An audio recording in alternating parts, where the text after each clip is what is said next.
everyone, welcome to Pickleball and Beyond. My name's Ryan. My name is Vino. And today we're looking at the J5 by Honolulu Pickleball Company, which we called the Whip.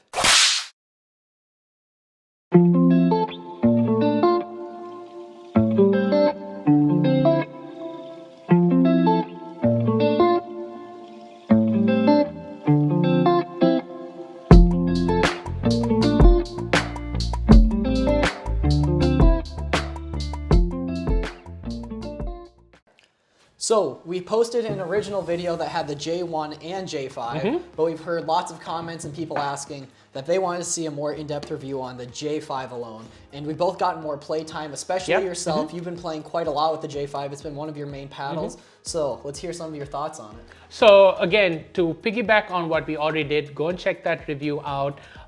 It's a phenomenal paddle. I've been really impressed with their whole line. They've come up with a real great line of paddles. They have J1, J2, the J3, and the J5. The J1 has the H as well, where only the surface is different.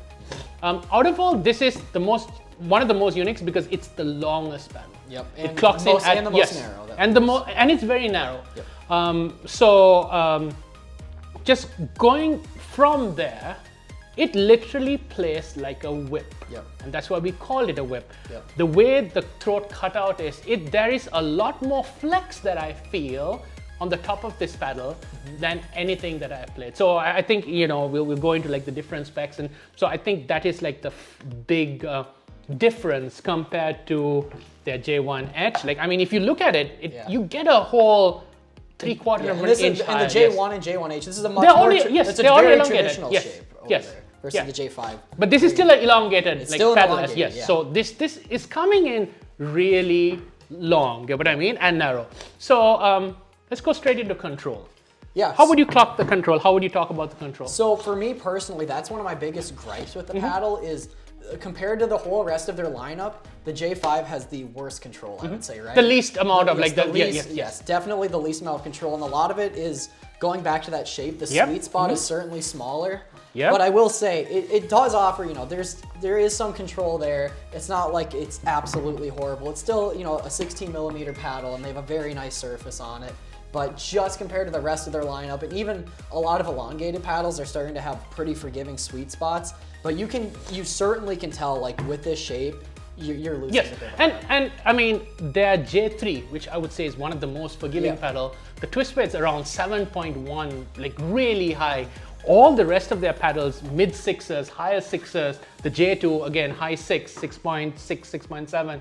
This comes in almost 5.9, right? So that definitely is making that sweet spot centric.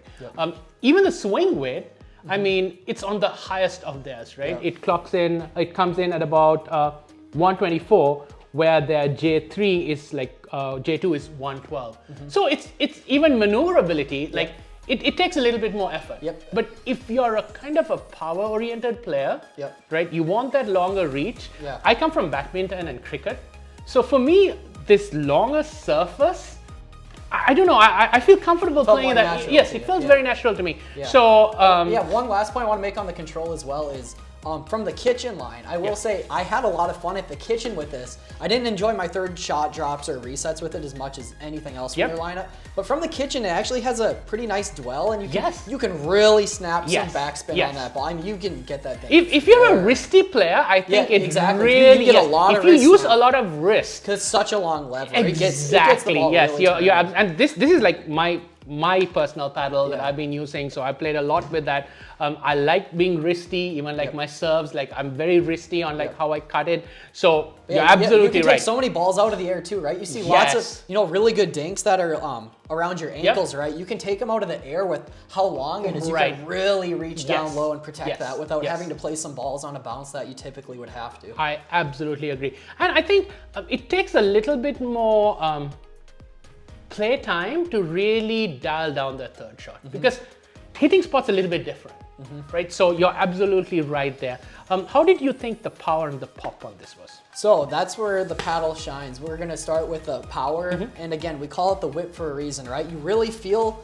it's not too head heavy, but still the shape alone, it just has this like, it does have this like, just, it feels like a whip where it just has this snap at the end. and it just, I mean, it and hits again, extremely hard. with this cutout, which is removable, the cutout itself is 0.5 ounces.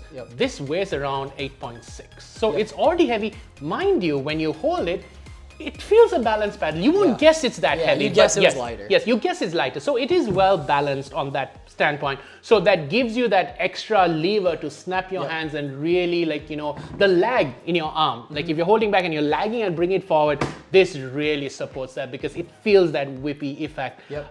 Let's go into the pop then as well. So I would say the pop is actually, it's like kind of pretty right in the middle, typical. It's not crazy poppy. I was going to compare, especially to the J1 and the J1H especially. Yes. I mean, this is a super pop heavy paddle. Exactly. The J1H specifically, so much pop. And I'm curious if you'll agree or disagree with me. I think the power as well on the J1H is worlds above. Yes, the J1H especially, like if I have to pit between the J1 and the J1.5, I might give the power a little bit to the J5. Yeah, they're close. I think yes, it's weird. I feel like on a full power swing, it seems like the J5's are like less consistent because sometimes you get that little extra action. But I felt like I got a little more on the J1, and then the J1H was a whole nother level. This if you haven't tried this, yeah, for me this is one of the hardest hitting paddles that has the best amount of control you can get. Yeah. And that day we were playing with the gearbox. We have played with the Selkirk, Vanguard, Power Air, which are hard hitting paddles, but the counter control is very hard to get. I love the J1H over the J1 just for that extra power, and the control's still there. So that'd be awesome to see if they come out with the J5H. Right? Oh yes, all they're doing is changing the surface on it, right? And that control seemed to be retained. I mean, it's awesome, the J1H, that upgrade. So that'd be awesome to see a J5H. So I'm absolutely with you. I think that's where I would place as far as the power goes. Spin. So I know you'll love to talk about the spin on this. All of their paddles, I mean, they have a beautiful carbon fiber surface on this. I mean, just phenomenal, cleans super well, and you've been using the paddle a lot, and it's retained. I mean, the surface is awesome. I mean, I have used this as one of my primary paddles, and the surface is still phenomenal. It feels like how it did out of the box. It cleans well. For me, there is enough of dwell. I think there's a little bit more dwell for me on the J1. It stays a little bit more, but that snappiness that I can get from that, I get a little bit more cut and slice because I'm someone that holds the paddle right low. That's kind of my grip. So it gives me a lot more like snapness to it. So I think this is personally me.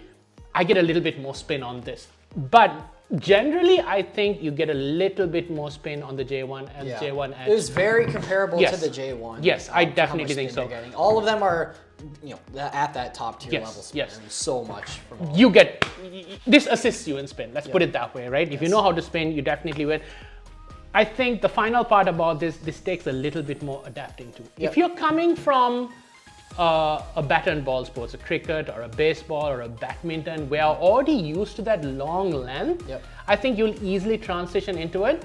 But if you're just coming from a pickleball, I would say give it some time because it's a different length. It's a different feel. It's a little bit more balanced forward. Get what I mean? So that's how I would play adaptability. What are your thoughts? Yeah, I would agree entirely. I know, like for myself, it took definitely a lot of time getting used to it, and I certainly didn't want to switch to it for that reason. It's just too small of a sweet spot for me personally, and I'm not quite used to the timings on it, and I feel a little slow in hands battles. And you're not a fan of the cutout. I'm not a fan of the cutouts. And I think that's another thing. Are you a fan of the cutout or not? And I've had multiple conversations with various people where they don't like the feel of the cutout. It just feels like the timing is off. There seems like that extra something that's not right for them. So that is something that you have to consider. So it is geared towards a specific player looking for that, but as far as like if that's what you're looking for, it's obviously a super well-constructed paddle by a great brand. We have really enjoyed playing with this paddle. Again, we made this because we got a lot of requests for the J5, so hope you enjoyed the video. We get 10% off. There's a code down, so if you want to pick up this paddle, use our code, you'll get 10% off. If you want to try it in the Rochester area, we are here. We love helping people try paddles, find a paddle that works for them. Please subscribe. That's how we keep this channel running. Comment. We love hearing from you and hope to see you in another paddle review.